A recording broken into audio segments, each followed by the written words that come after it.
Oops. Oh my goodness, what's going on? I get the short chair. Look at, I'm taller than that. What is Who this? did that? Yeah, it's like a high chair. I don't know. That is. Stop Dang. it. Stop it. All right, we'll get started with opening statements from Curt, followed by questions for players only.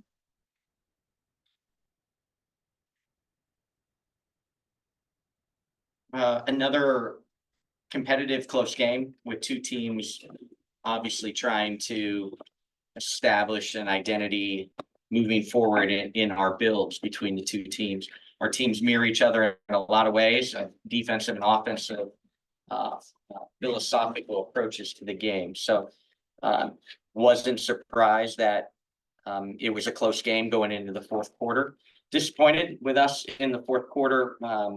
They only had 4 points off turnovers through the first three quarters and had 13 of their 26 points in the fourth quarter off turnovers. So turnovers were a big factor in the fourth quarter. Thought just some simple ball screens on the wing bothered us.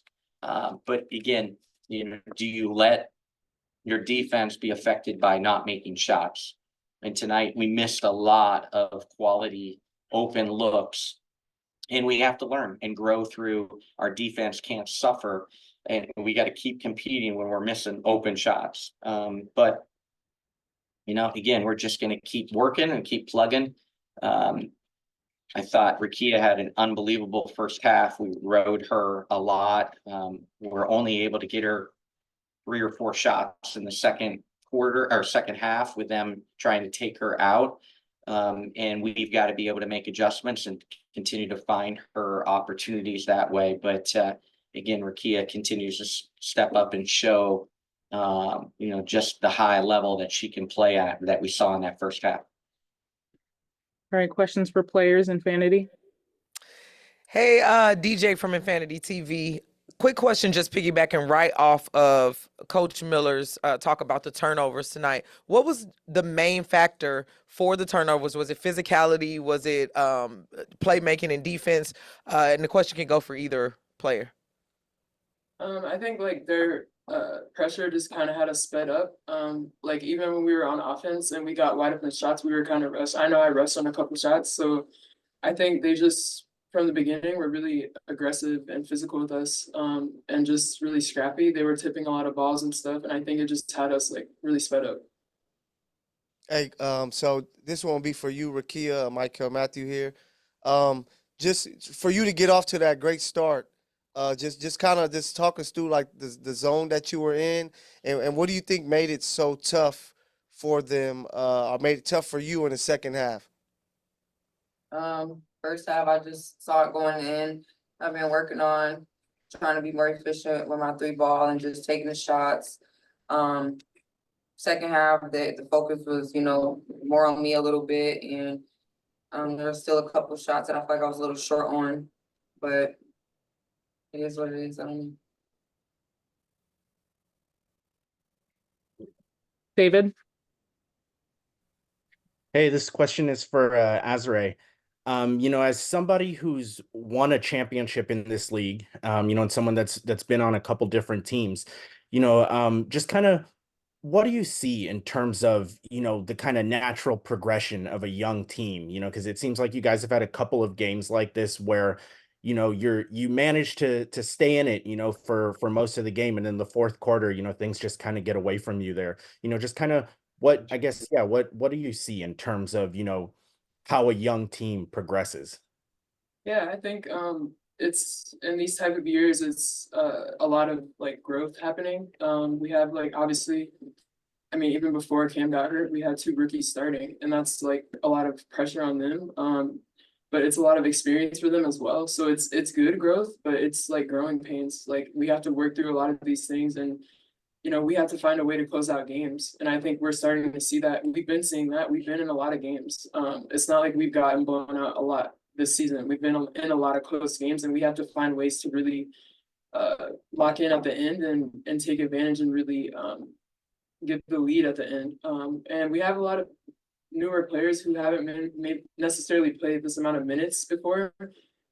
So I think it's just a lot of growing pains, but we're trying to build the right culture here. We're trying to do the right things, even though the results aren't necessarily coming out in wins. But I know it's important to build good habits, championship habits, and we're trying to do that every day. So the wins will come. We have to continue to grow and work through that, and stay in the gym and stay connected. But a lot of the stuff in the locker room and just different culture habits that we're trying to build are important for winning. And once the wins come, like, it'll make it even better that we've started to implement a lot of that stuff, even through all the losses. Thank you. Last question for players.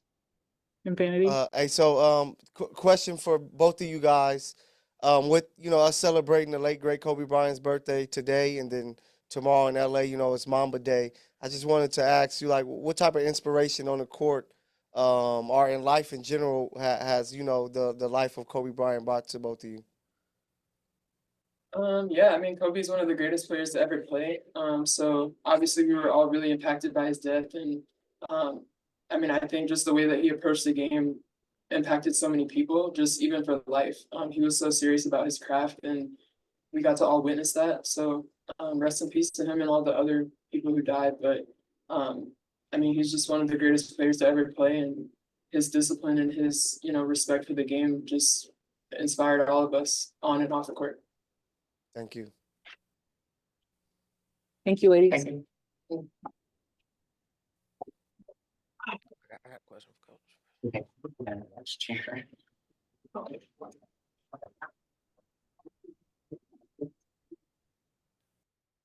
right, questions for Curt?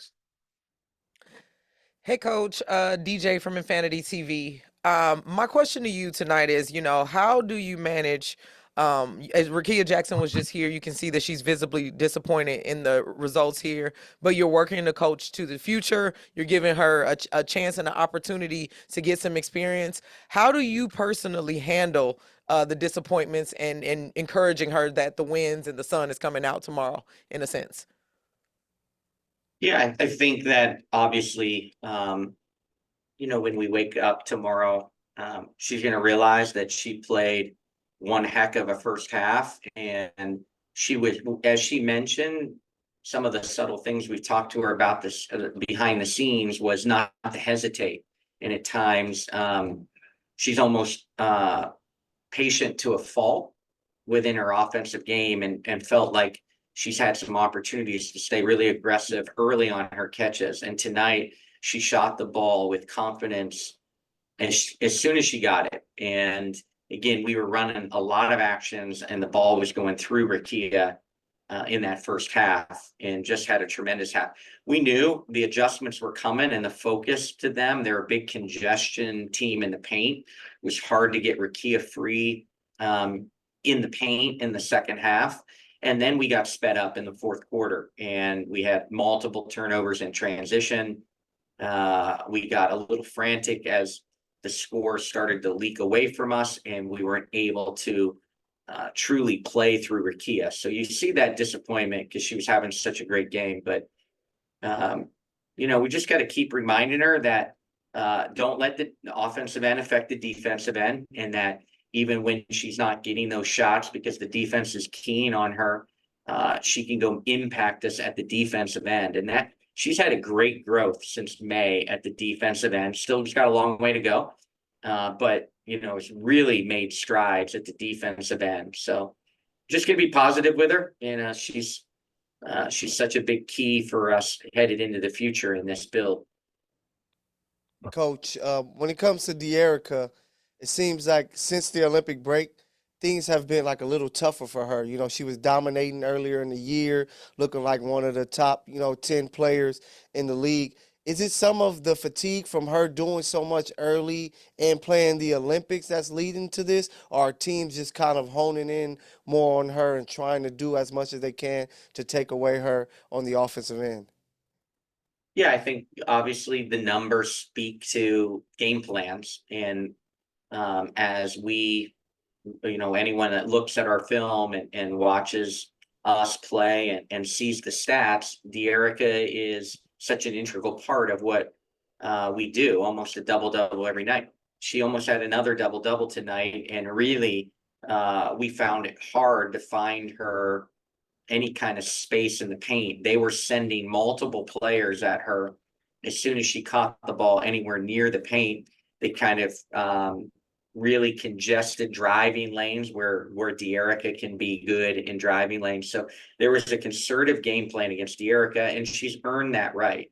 So, we just got to keep trying to put De'Erica in positions to be successful when those defensive game plans are centered around her, and keep doing that. Again, she still went 9 and 10, but we got to get her more shot selection, more shots. And we got to continue to get her in the space that she can find success. Tonight, though, it was a night where I thought De'Erica could have had a big assist total night, and it just didn't materialize because we missed so many open shots. So they got the ball out of De'Erica's hands, but we couldn't take advantage of making open shots. Again, we took 27 threes, and I'm not sure how many were contested. There were a ton of open threes tonight. We just didn't have a great night shooting the ball. Thank you. Ray. Hey, Coach, Ray Murray from Spring Tribune. I probably should have asked this last game, but what was the thought process on putting Steph Talbot in the starting lineup? Yeah, again, Steph is a big time warrior for us, and such a glue person. She plays both ends. She's one of our best defenders and can guard multiple positions and is physical. And we can run multiple schemes with her because she can switch on the post players and really battle. So love her motor, love her physicality, love her ability to play at both ends. She's unselfish. She doesn't need shots. She's been one of our per minute played higher assist people. She does a good job within our offenses of getting balls to the right players. So, we wanted to take a look at being bigger and look at that. She's coming off the Olympics, where she's also Australia's glue player and hard player for Australia to take off the floor. So, again, she missed some shots tonight that she's capable of making, but again, she does so many of the intangible things that we like. Thanks. Thank you, Curt. Thank you.